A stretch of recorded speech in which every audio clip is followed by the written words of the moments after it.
आज हम भगवान के बारे में थोड़ा और नज़दीक से जानेंगे।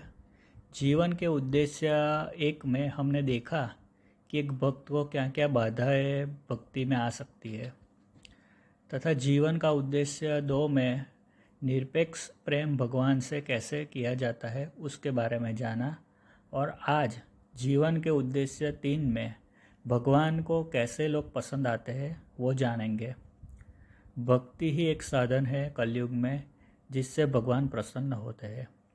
आजकल सभी लोग भगवान को प्रसन्न करने हेतु भक्ति कर रहे हैं, तो हमें अपने आप को कैसा बनाना चाहिए कि भगवान हम पर जल्दी से प्रसन्न हो। हमारा समाज चार वर्णों में बटा हुआ है, एक ब्राह्मण, दूसरा क्षत्रिय, तीसरा वैश्य और चौथा शूद्र। ऐसा कहा जाता है पिछले जन्म में अच्छे कर्म किए होते हैं तो ही दोबारा मनुष्य योनि प्राप्त होती है, वरना जीव को अन्य 84 लाख योनियों में ट्रैवल करना पड़ता है। और व्यक्ति के कर्मों के अनुसार इन चार वर्णों में जीव का जन्म होता है। सभी वर्णों के लोग भगवान विष्णु और भगवान शिव की पूजा और आराधना कर सकते हैं। अब यह चार कैटेगरी के लोग में जो व्यक्ति भक्त और ज्ञानी है और जो नित्य वेद पाठन करता है, जो नित्य सायं और संध्या में भगवान को याद करता है तथा जिसकी इंद्रियां अपने वश में है, तथा जो नीति से कमाकर अन्न खाता है, वो शुद्ध चरित्र वाला व्यक्ति संसार में रहकर कुछ भी त्यागे बिना सभी साधनों तथा पदार्थों का विनियोग भगवान में कराकर भगवान को खुश कर सकता है। जो व्यक्ति संसार सागर में बहक के चरित्रहीन हो चुका है, वो शिवजी को प्रसन्न कर सकता है क्योंकि वो भोग के देवता है, पर विष्णु जी को प्रसन्न नहीं कर सकता है क्योंकि विष्णु जी मोक्ष के देवता है।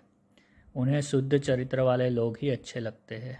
जो लोग शुद्धता और आचार विचार और नीति नियम का पालन करने का आग्रह रखने वाले हैं तथा परलोक में अपना खाता लिखवाना चाहते हैं, उन्हें सिर्फ विष्णु जी की आराधना ही करनी चाहिए।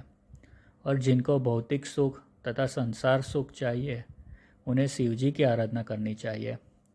इस बात को समझिए, शिवजी कैसे प्रसन्न होंगे जो भौतिक और संसार सुख देंगे। इसके लिए तुम्हें संसार त्यागना पड़ेगा और तपस्या करनी पड़ेगी। और एकांत में तपस्या करने वाले भक्त शिवजी को ज़्यादा पसंद आते हैं। जो शिवजी के भक्त है और उनका मन वैरागी नहीं है, उसे असुर बनने से कोई नहीं रोक सकता है। जो विष्णु भगवान है वो भक्ति से ही प्रसन्न होते हैं। उनके लिए कठोर तप करने की आवश्यकता नहीं है, वो सिर्फ मन के भाव से ही प्रसन्न हो सकते हैं। हालांकि समाज में ऐसी मान्यता हो गई है कि बड़े बड़े 56 भोग से ही ठाकुर जी प्रसन्न होते हैं। ऐसा नहीं है। भक्त गरीब हो तो भी भाव और सामर्थ्य अनुसार किए गए अनुष्ठान से प्रसन्न होते हैं और वो अपने भक्त को मोक्ष दे सकते हैं, पर संसार सुख और काम सुख देना पसंद नहीं करते। मतलब कि दोनों भगवान विष्णु और भगवान शिव की कृपा तब प्राप्त होगी जब आप समता में रहोगे, न ज़्यादा धनवान न ज़्यादा गरीब। जो धनवान है और गरीबों को खाना नहीं खिलाता तथा दरिद्रों को रोजी रोटी नहीं दिलाता, वो विष्णु भगवान का प्रिय नहीं रहता है, क्योंकि विष्णु जी पालनहार है। और जो धनवान है और गरीबों की बीमारी का इलाज नहीं करवाता तथा दीन दुखियों की सेवा नहीं करता, वो शिवजी का प्रिय नहीं रहता, क्योंकि शिवजी भूतनाथ है और शरीर को ही मंदिर मानने वाले वैद्य और चिकित्सक भी है।